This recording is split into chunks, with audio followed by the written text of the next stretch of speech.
মৰমৰ ছাত্ৰ ছাত্ৰীসকল ক্লাছ টিউটৰ ইউটিউব চেনেলে তোমালোকক স্বাগতম জনাইছোঁ।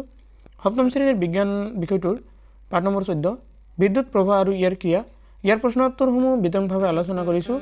ভিডিঅ'টো ভাল লাগিলে এটা লাইক কৰিবা আৰু লগতে চেনেলটো ছাবস্ক্ৰাইব কৰিবলৈ পাহৰি নাযায় যেন।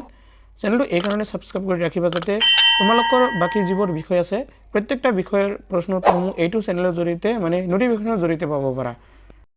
তোমালোকৰ 1 নম্বৰ প্ৰশ্নটো আছে বৈদ্যুতিক বৰ্তনীৰ নিম্নোক্ত উপাদানবোৰ চিহ্ন তোমাৰ টকা বহীত আঁকা। মানে প্ৰথমত আছে সংযোগী তাৰ বন্ধ অৱস্থাত থকা, সুইচ, তাৰপিছত বাল্ব, কোষ, দি থোৱা অৱস্থাত সুইচ আৰু বেটাৰী। এইটো হ'ল তোমালোকৰ 1 নম্বৰ প্ৰশ্নৰ উত্তৰ। চোৱা এইটো হৈছে সংযোগী তাৰ, এনেকৈ তাৰ আঁকাবা। তাৰপিছত 2 নম্বৰত এটা হৈছে বন্ধ অৱস্থাত থকা সুইচ, এইটো বন্ধ অৱস্থাত থকা সুইচ। 3 নম্বৰত বাল্ব, এইটো বাল্বৰ চিত্ৰ মানে সাংকেতিক চিহ্ন আঁকাব দিছে। তাৰপিছত 4 নম্বৰত আছে কোষ, কোষটো এইটো হ'ল কোষ।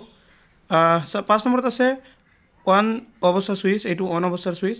আৰু 6 নম্বৰ বেটাৰী, এইটো বেটাৰী আঁকাই দিবা। এনেকৈ তোমালোকে আঁকাই দিবা প্ৰশ্ন। নেক্সট 2 নম্বৰ প্ৰশ্ন হৈছে 14.21 চিত্ৰত দেখুওৱা বৰ্তনীটি বুজাবলৈ এটা বৰ্তনী চিত্ৰ আঁকা। মই চিত্ৰ আঁকাই দিছোঁ, চাবা। এইটো হ'ল তোমালোকৰ বৰ্তনী চিত্ৰ, মানে 2 নম্বৰ প্ৰশ্নৰ উত্তৰটো হয়। এনেকৈ বৰ্তনী চিত্ৰ আঁকাই দিবা সুন্দৰকৈ, যেনেকৈ আঁকাই দিয়া আছে এনেকৈ আঁকাবা। এইটো হ'ল বৰ্তনী চিত্ৰ, ইফালে বাওঁফালে আছে প্লাছ আৰু সোঁফালে আছে মাইনাছ। এনেকৈ চিত্ৰটো আঁকাই দিবা। এবাৰ আহা 3 নম্বৰ প্ৰশ্নলৈ। 14.22 চিত্ৰত দেখুওৱা 4টা কোষ এখন বৰ্ডত 8 খুৱাই লগোৱা হৈছে। 4টা কোষ বেটাৰী এটা সাজিবলৈ সিহঁতৰ প্ৰান্তবোৰ তাৰেৰে কেনেকৈ সংযোজিত হোৱা উচিত তাক দেখুওৱা, ৰেখা অংকন কৰা। এনেকৈ তোমালোকে বেটাৰী এটা আঁকাবা। মই মানে কিতাপতে আঁকাই দিছোঁ, এনেকৈ সুন্দৰকৈ মানে চিত্ৰটো আঁকাই দিবা। এইটো হ'ল তোমালোকৰ মানে 3 নম্বৰ প্ৰশ্নৰ উত্তৰটো। কিতাপ বহীত আঁকাব গ'লে বহুত সময় লাগে, সেইকাৰণে মানে ইয়াত অঁকোৱা আছে। এনেকৈ তোমালোকে আঁকাই দিবা, মানে পৰীক্ষাত আহিলে সুন্দৰকৈ 4টা বেটাৰী আঁকাবা। বেটাৰী আঁকাৰ পিছত এনেকৈ তাৰবোৰ লগাই দিবা। এইটো হ'ল 3 নম্বৰ প্ৰশ্নৰ উত্তৰ। এবাৰ 14.23 চিত্ৰত দেখুওৱা বৰ্তনীত বাল্বটো জ্বলোৱা নাই। তুমি ইয়াৰ কাৰণ উলিয়াব পাৰিবানে? বাল্বটো জ্বলোৱাবলৈ বৰ্তনীটোৰ আৱশ্যকীয় সালসলনি ঘটোৱা। ইয়াৰ উত্তৰটো মই দেখুৱাই দিছোঁ। প্ৰথমত চিত্ৰখিনি চাই লোৱা। এইটো চিত্ৰ আছিল, চোৱা 2টা প্লাছ একলগে আছে, মানে একে ঠাইতে আছে। গতিকে আমি বেটাৰী দুটা যদি ঘূৰাই দিওঁ, এটা প্লাছ ইফালে থাকিব আৰু এটা মানে মাইনাছ ইফালে থাকিব। প্লাছ মাইনাছ, ইফালে মাইনাছ থাকিব, ইফালে প্লাছ থাকিব, আৰু ইফালে প্লাছ ইফালে মাইনাছ। এনেকৈ চিত্ৰ আঁকাই দিবা। আঁকাই দিয়াৰ পিছত হৈ যাব। এইটো হ'ল তোমালোকৰ 4 নম্বৰ প্ৰশ্নটোৰ উত্তৰ। সমস্যাটো হ'ল বৰ্তনীটোত ব্যৱহাৰ কৰা বেটাৰীৰ 2টা কোষৰ ধনমেৰু আৰু আনটো কোষৰ ধনমেৰুৰ লগত সংযোগ হৈ আছে।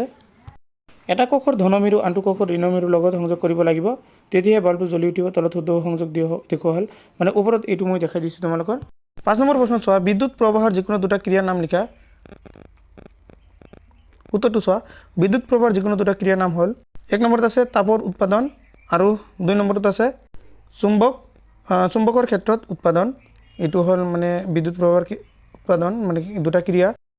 6 নম্বৰ প্ৰশ্নটো হ'ল এডাল তাৰৰ মাজেৰে বিদ্যুৎ প্ৰবাহিত হ'লে তাঁৰডালৰ নিকটৱৰ্তী চুম্বকশলা এডাল উত্তৰ দক্ষিণ অৱস্থানৰ পৰা বিক্ষেপিত হৈ ব্যাখ্যা কৰা। উত্তৰ পৰিবাহীৰ মাজেৰে বিদ্যুৎ চালিত হ'লে পৰিবাহীৰ চাৰিওফালে এখন চুম্বক ক্ষেত্ৰ উৎপন্ন হয়।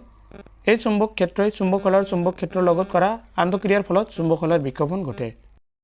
এইটো 7 নম্বৰ প্ৰশ্ন। 14.24 চিত্ৰত দেখুওৱা বৰ্তনীৰ চুইচটো জপালে চুম্বকশলাৰ বিক্ষেপণ ঘটিবনে? ইয়াৰ উত্তৰটো মই দেখাই দিছোঁ। উত্তৰটো হ'ল চুম্বকশলাৰ বিক্ষেপণ নঘটে, কাৰণ বৰ্তনী চুইচ অফ বা চাবি বন্ধ কৰিলেও তাৰ মাজেৰে বিদ্যুৎ প্ৰবাহ নহয়, যিহেতু বৰ্তনীত কোনো বিদ্যুৎ কোষ সংযোগ কৰা হোৱা নাই।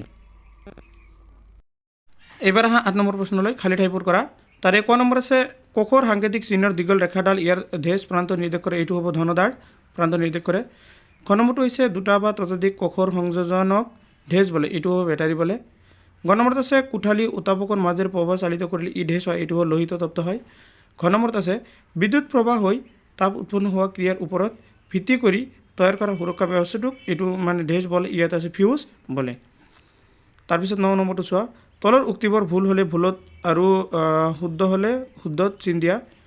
ক নম্বৰ 2টা কোষৰ এটা বেটাৰী সাজিবলৈ এটা কোষৰ ঋণাত্মক প্ৰান্ত আনটো কোষৰ ঋণাত্মক প্ৰান্তৰ লগত সংযোগ কৰিব লাগে, এইটো হ'ব ভুল। খ নম্বৰত আছে ফিউজৰ মাজেৰে প্ৰবাহিত বিদ্যুৎ মাত্ৰা অধিক হ'লে ফিউজ তাৰ গলি গৈ ছিগি যায়, এইটো উত্তৰ হ'ব শুদ্ধ। গ নম্বৰটো হৈছে বিদ্যুৎ চুম্বকে লোহাৰ টুকুৰা এটা আকৰ্ষণ নকৰে, এইটো ভুল, কাৰণ লোহাৰ টুকুৰা যিকোনো বস্তুক আকৰ্ষণ কৰে, মানে চুম্বকক আকৰ্ষণ কৰে।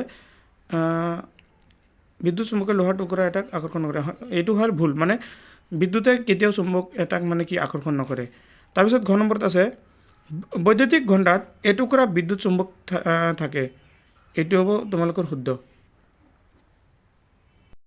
10 নম্বৰ প্ৰশ্নটো হ'ল এটা আৱৰ্জনাৰ স্তৱৰ পৰা প্লাষ্টিকৰ মোনাবোৰ পৃথক কৰিবলৈ বিদ্যুৎ চুম্বক ব্যৱহাৰ কাৰ্যকৰী হ'ব বুলি তুমি ভাবানে? ব্যাখ্যা কৰা। উত্তৰটো হ'ল নোৱাৰি, কাৰণ বিদ্যুৎ চুম্বকে মাত্ৰ চুম্বকীয় পদাৰ্থবোৰকে আকৰ্ষণ কৰে। প্লাষ্টিক বেগবোৰ অচুম্বকীয় পদাৰ্থ আৰু ইয়াক বিদ্যুৎ চুম্বকে আকৰ্ষণ নকৰে, গতিকে এইবোৰক জাবৰ দামৰ পৰা পৃথক কৰিব নোৱাৰি। 11 নম্বৰ প্ৰশ্নটো চোৱা, এজন বিজুলী তোমালোকৰ ঘৰত কিবা মেৰামতিৰ কাম কৰি আছে। এটুকুৰা তাৰে তেওঁ ফিউজটো সলাব খুজিছে, তুমি সন্মত হ'বানে? তোমাৰ প্ৰতিক্ৰিয়াৰ কাৰণ ব্যাখ্যা কৰা। উত্তৰটো হ'ল সন্মত নহয়, কাৰণ ইলেক্ট্ৰিক ফিউজ এবিধ বিশেষ ধাতুৰে তৈয়াৰী। অতিৰিক্ত বিদ্যুৎ চলিত হ'লে ই উত্তাপিত হৈ গলি ছিঙি যায় আৰু ঘৰুৱা বৈদ্যুতিক সৰঞ্জামবোৰ নষ্ট হৈ নাযায়। যদি একে তাৰেৰে ফিউজ বনাই দিয়া হয়, তেন্তে বেছি পৰিমাণৰ বিদ্যুৎ তাৰ মাজে প্ৰবাহিত হয় আৰু আহিলাবোৰ নষ্ট হৈ যাব, কাৰণ এই প্ৰবাহৰ ফলত বনাব খোজা ফিউজডাল গলি ছিঙি নাযায়। এইখিনিয়ে উত্তৰ ইয়াৰ। 12 নম্বৰ প্ৰশ্নত আছে চোৱা, চিত্ৰত দেখুওৱাৰ দৰে এটা কোক ৰখা সঁজুলি, এটা চুইচ আৰু এটা বাল্ব ব্যৱহাৰ কৰি জবদাই বৰ্তনী এটা সাজিলে। তাৰপিছত তাই চুইচ দিয়া সত্ত্বেও বাল্বটো নজ্বলিল। বৰ্তনীৰ সম্ভাৱ্য ভুলবোৰ নিৰ্ণয় কৰাত জবেদাক সহায় কৰা। উত্তৰটো হ'ল জবেদাই কৰা সম্ভাৱ্য ত্ৰুটিবোৰ হ'ব। 1 নম্বৰত আছে বিদ্যুৎ কোষৰ সংযোগ ভুল হ'ব পাৰে। 2 নম্বৰত আছে বাল্বটো ফিউজ হ'ব পাৰে। 3 নম্বৰত আছে তাৰৰ সংযোগ স্থল ঢিলা হ'ব পাৰে। এইখিনিয়ে উত্তৰ। 13 নম্বৰত আছে 14.25 চিত্ৰত দেখুওৱা বৰ্তনী, এইটো এটা বৰ্তনী, ভালকৈ চাই লোৱা। A, B, C আছে মানে বৰ্তনীটো নম্বৰ। তাৰ ক নম্বৰ প্ৰশ্নটো হৈছে চুইচে অফ অৱস্থাত যিকোনো বাল্ব জ্বলি উঠিবনে? খ নম্বৰত আছে চুইচ অন কৰিলে কি ক্ৰমত A, B, C আৰু A আৰু B মানে বাল্বটো জ্বলিব? উত্তৰটো হ'ল 1 নম্বৰটো হ'ব যে নোৱাৰে, অৰ্থাৎ জ্বলি নুঠে। তাৰপিছত 2 নম্বৰটো হ'ব একে সময়তে 3টা বাল্ব জ্বলি উঠিব। বাল্বৰ ক্ষমতাৰ ওপৰত নিৰ্ভৰ কৰি বাল্বৰ জ্বলিব। যিহেতু বাল্বৰ শ্ৰেণীবদ্ধভাৱে আছে, গতিকে A বাল্বটো যিমান উজ্জ্বল হ'ব, B বাল্বটো কম হ'ব আৰু C বাল্বটো A আৰু Bতকৈ বেছি কম হ'ব। আজিৰ ভিডিঅ' এইখিনিলৈকে, আৰু ভিডিঅ'টো সম্পূৰ্ণকৈ চোৱাৰ বাবে তোমালোকক সকলোকে ধন্যবাদ জনাইছোঁ।